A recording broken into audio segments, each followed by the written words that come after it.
Hola, identificación de células procariotas y eucariotas. Observación y diferenciación de bacterias por tinción Gram. Pero, ¿qué es la célula? Célula es la unidad anatómica fundamental de todos los organismos vivos, es microscópica y se puede ver utilizando un microscopio. Todos los seres vivos poseen células, desde el más pequeño o simple hasta el más grande o complejo. Asimismo, las células se pueden dividir en dos tipos, a partir de su estructura interna, células eucariotas y células procariotas. Las células eucariotas tienen como principal característica que posee un núcleo celular delimitado por una membrana y, además, se subdivide en célula vegetal y célula animal.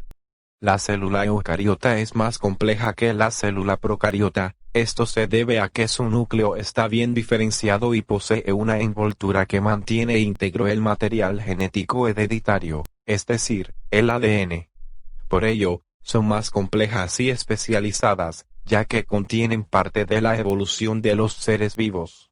La célula procariota se caracteriza por ser más sencilla que la célula eucariota y por no poseer un núcleo celular bien definido. Por ello, el material genético se encuentra extendido por el citoplasma. Los tipos de bacterias. Las bacterias son organismos microscópicos unicelulares. Se encuentran entre las formas de vida más antiguas conocidas en el planeta.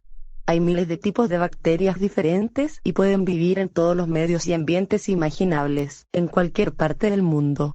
Viven en el suelo, en el agua del mar y en las profundidades de la corteza terrestre. Las bacterias integran el reino procariota y son microorganismos que se reproducen por fisión binaria. Como característica principal, los procariotas no poseen compartimientos intracelulares delimitados por membranas, por lo que carecen de membrana nuclear, a diferencia de los eucariotas. La estructura general de las bacterias consiste en una membrana celular que separa su interior del exterior. Además de esta, también tienen una pared celular que rodea la membrana, proporcionando una mayor protección y estabilidad a la bacteria. La suma de las dos se conoce como la envoltura celular bacteriana. Por otro lado, en su parte citoplasmática se encuentra el material genético que está constituido por una molécula de ADN circular enrollado sobre sí mismo, asociado a proteínas básicas que no constituyen verdaderas histonas. Y en ella existen diferencias tanto en la composición como en la forma entre los diferentes tipos de bacterias. Sus plásmidos integran el material genético extracromosómico y estos se encuentran conformados por secuencias cortas de ADN circular bicatenario, que pueden existir y replicarse independientemente del ADN cromosómico y son heredados por las células hijas.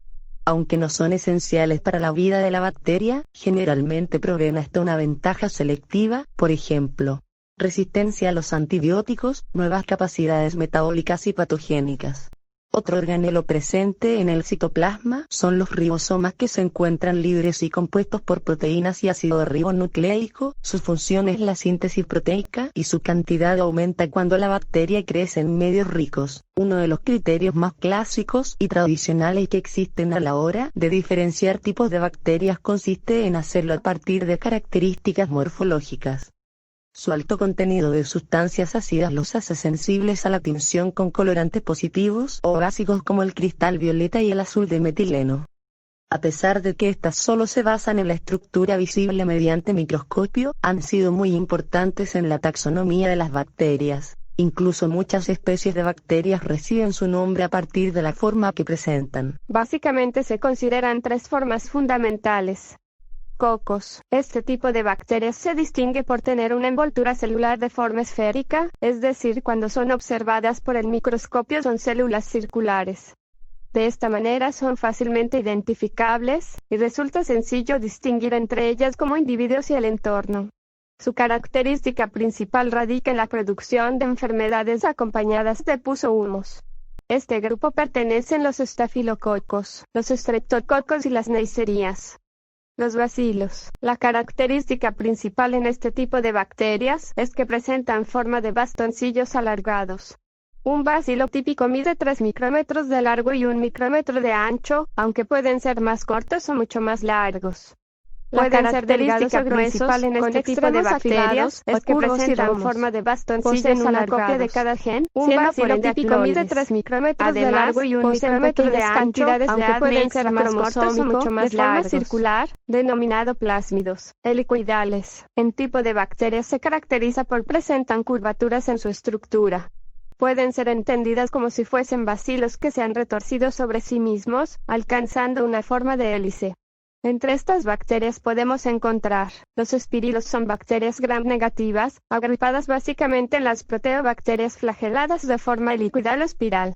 Los espirilos están en la clasificación morfológica de las bacterias y causan enfermedades como la sífilis, leptospirosis o la fiebre recurrente epidémica. Tinción Gram. ¿Cuál es su objetivo y en qué consiste? Veamos. Fue diseñada por Christian Gram, un científico danés, en el año 1884. El objetivo de Gram era conseguir una prueba con la que fuera posible diferenciar diferentes grupos de bacterias para así poder estudiarlas y clasificarlas. La prueba resultó todo un éxito y pronto se convirtió en una técnica muy útil no solo para el estudio de las bacterias, sino también para poder identificarlas rápidamente en una infección y seleccionar el antibiótico más adecuado para tratarla. La tinción de Gram es un tipo de tinción que se realiza sobre las bacterias para observarlas mejor bajo el microscopio. Según la distribución del peptidoglicano de la pared celular que las envuelve, se tiñen de una forma u otra. Así, las bacterias que no se tiñen mediante esta técnica se denominan gram negativas. Están formadas por una pared más fina formada por menos, al microscopio aparecen incoloras. Las gram positivas tienen una pared celular mucho más gruesa, formada por un gran número de capas de peptidoglicanos entre las que se inserta la tinción gram, dando un color violeta intenso al microscopio y se clasifican como gram positiva. Los fundamentos de la diferenciación entre gram positivas y gram negativas se basan exclusivamente en las características diferentes de las paredes celulares entre ambos grupos de bacterias. La clave es el peptidoglicano, uno de los principales constituyentes de la pared celular, formando una gruesa capa en los gram positiva, mientras que tienen una delgada capa en los gram negativa. Las positivas no cuentan con una membrana externa. Las negativas tienen membrana externa que forma un saco rígido alrededor de la bacteria. Las bacterias gram positivas no contienen el EPS. En cambio, las gram negativas sí. Las gram positivas tienen una red de mureína que está bien desarrollada y puede llegar a tener hasta 40 capas. En cambio, las gram negativas cuentan solamente con una capa. Práctica del laboratorio tinción Gram.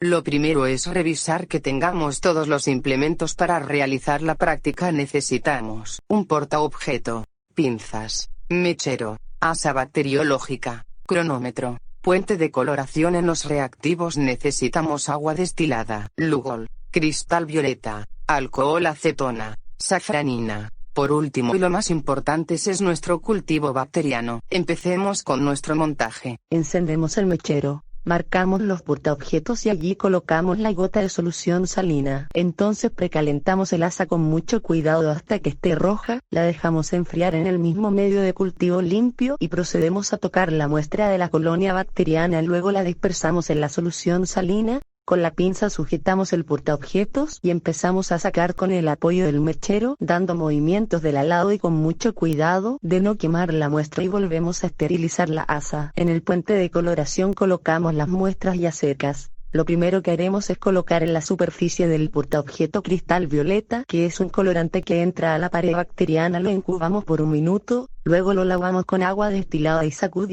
lo sacudimos. Por último agregamos la safranina, la dejamos 1 minuto y echamos agua destilada. Agregamos Lugol directamente en la parte que está la muestra, otra vez lo dejamos por 1 minuto y volvemos a lavar. Para agregar el alcohol acetona por 30 segundos, le agregamos agua destilada.